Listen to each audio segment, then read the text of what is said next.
Mengantisipasi klaster COVID-19 dari kegiatan keagamaan, pelaksanaan persembahyangan di Pura Luhur Uluwatu, Kuta Selatan, Badung tetap menerapkan prokes secara ketat. Tujuannya adalah umat yang bersembahyang di pura tersebut terhindar dari penyebaran COVID-19.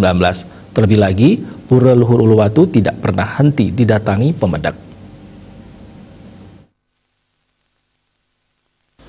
Menurut pemangku pengayah Pura Luhur Uluwatu, I Gusti Putu Oko Sunarto, pelaksanaan persembahyangan di Pura Luhur Uluwatu tetap berdasarkan standar protokol kesehatan nasional. Saat hendak memasuki kawasan pura, suhu tubuh pemuda dicek. Tidak hanya pemuda, seluruh pemangku dan pegawai dicek suhu dan menerapkan prokes 3M, yaitu wajib memakai masker, wajib mencuci tangan dengan sabun dan air mengalir, dan wajib menjaga jarak dan menjauhi kerumunan.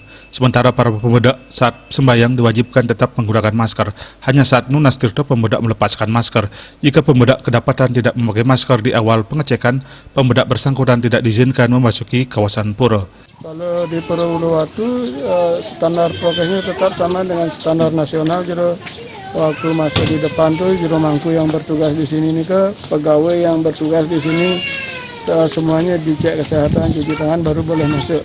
Setelah di dalam tetap sebenarnya pakai masker, semua jaga jarak. Nanti kalau sudah metirta baru dibuka gini. Setiap hari seperti Sabtu mungkin banyak, tapi kalau Senin, Selasa agak sedikit. Tidak seperti zaman sebelum COVID itu. Kondisi masyarakat kembali normal, bisa kegiatan seperti biasa, ekonomi maju, pemedak bisa tampil lagi seperti dulu.